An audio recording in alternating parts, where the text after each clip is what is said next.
Level 1, the analyst.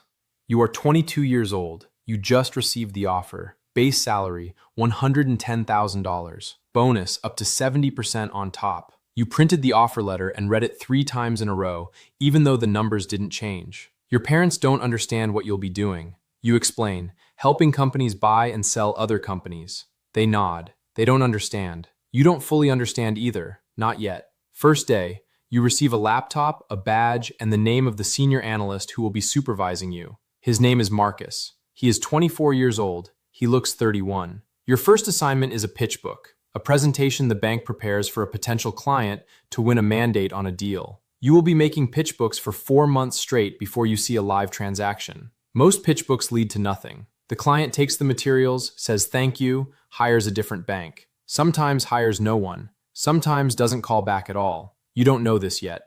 You make the pitch book with full commitment. Page 34. Comparable company analysis.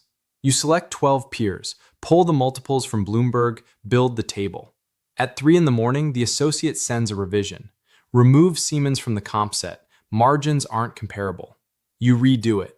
At 4 in the morning, add a column for EV, EBITDA, LTM, and NTM. You redo it again. The pitch book goes to the client Friday morning. By Monday, you are already working on the next one.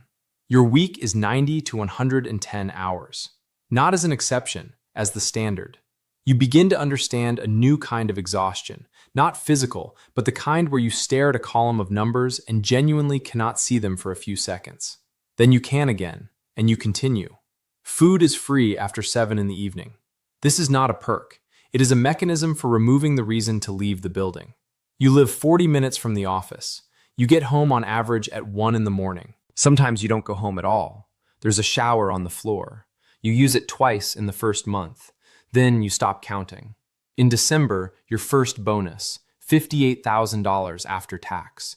You transfer it to your account and feel almost nothing, because that same night you have a deadline on an information memorandum that is 180 pages long.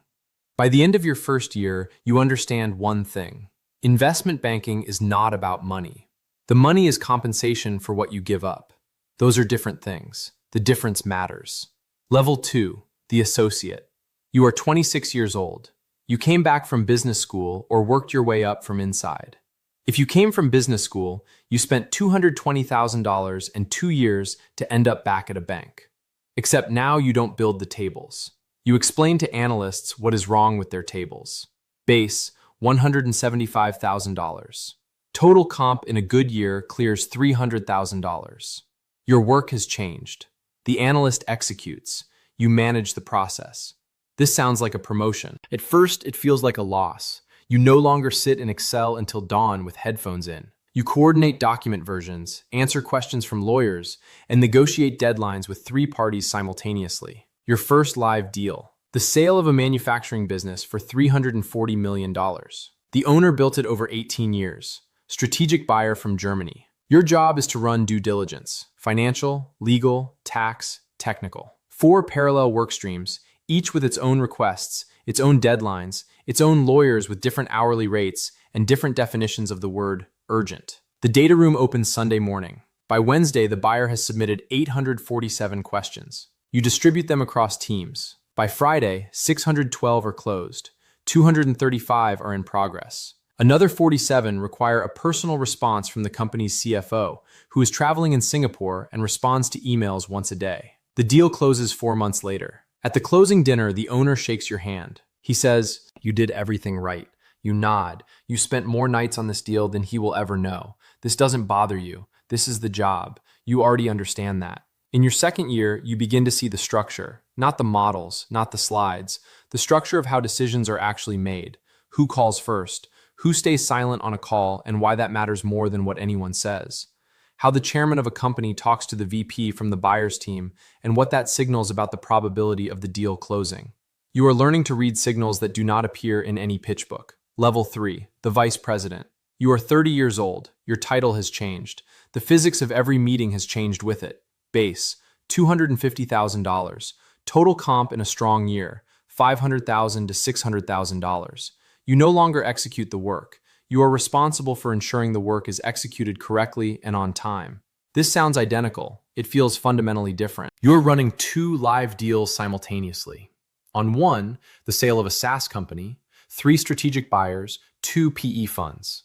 On the other, the merger of two logistics businesses, regulatory approval required in two jurisdictions.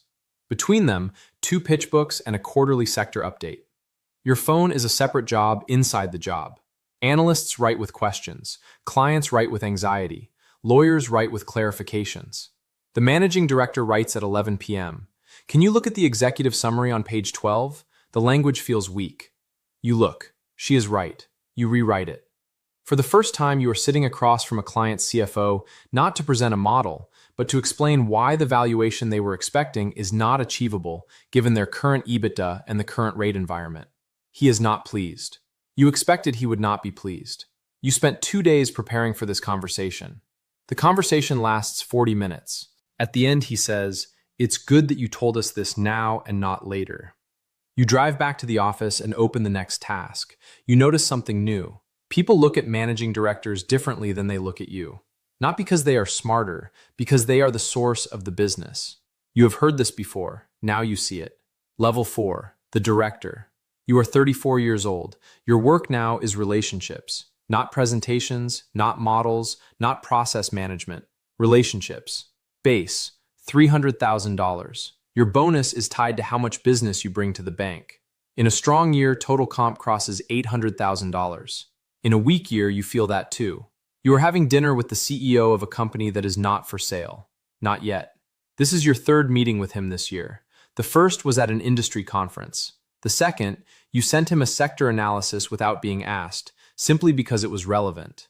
The third is this dinner, which you arranged yourself. You are not selling him anything. You are talking with him about his business, about what is happening with his competitors, about what buyers are currently thinking about multiples in his sector. This is useful information. He remembers it. 9 months from now, he will call you first.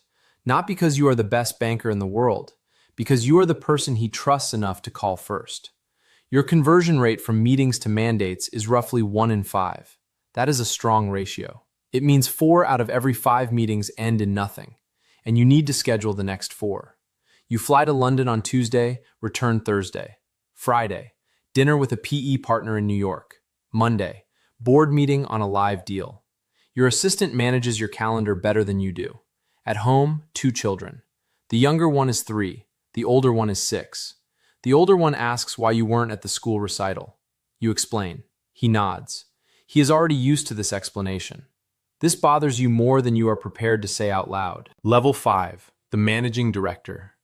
You are 40 years old. People know your name. Not everyone, but the right people do. Your compensation is not discussed in a standard HR process. It is discussed directly with bank leadership once a year in a conference room with no windows. In a strong year, you earn more than $2 million. Most of it is bonus. The bonus depends on the revenue you brought in. Revenue means fees from closed deals. If there are no deals, there is no money. Not for the bank, not for you. You have no direct reports in the conventional sense. You have a team that works on your deals. You do not manage their time. You manage their careers, silently, through which assignments you give them and what you say about them in the review committee once a year. Your only job is to bring in business. You are calling a CEO you have known for 12 years. You met when you were a VP and he was the CFO of a different company. Since then, he has changed roles 3 times. You took him through 3 transactions. Now he is building his 4th business. You already know that sooner or later he will sell it. You are simply maintaining the relationship until that moment arrives. This call will lead to nothing today. You know that. You make it anyway. At this level, you understand something you did not understand before. Investment banking is not a financial business. It is a trust business packaged inside financial instruments. The client does not hire the bank. The client hires the person they trust enough to call during the most vulnerable moment of their professional life, when they are selling something they spent a decade building. That trust is built over years. It is destroyed by one wrong call. You no longer make wrong calls. The ending. There is a person in this story that no one talks about directly. He is 58 years old. He is selling a business he spent 24 years building. 1,200 employees, 3 factories, $480 million in revenue. He hired you 6 months ago. You took him through the preparation, through the process, through 14 meetings with potential buyers, through 2 rounds of negotiations, through a due diligence process 9 weeks long that seemed to touch every bolt in every factory. The deal closed yesterday. $620 million, 23% above his original expectations. The bank's fee, 0.8% of the transaction value, nearly $5 million. This morning, he is sitting in an office that will stop being his in 30 days.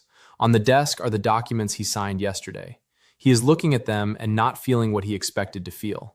He is thinking about you, not with resentment, with something closer to quiet surprise. You knew his business better than most of his own managers did. You saw its vulnerabilities and presented them to buyers as market characteristics. You managed his anxiety as professionally as you managed the process. You were on his side. And at the same time, you worked for a bank that was paid $5 million for the deal to happen. He doesn't know what to call this. It is not a conflict of interest. It is simply the structure. A structure in which one person builds for 24 years and another sells in 6 months. Both do it well. Somewhere right now, an analyst is staring at a screen at 2:30 in the morning. He is fixing the font in a table on page 47. The presentation goes to the client at 7 a.m. The client may never open it. The analyst doesn't know this, or he does, and he fixes the font anyway, because that is how this job works. You either do everything right or you don't do it at all. The machine doesn't stop. It just hires new analysts.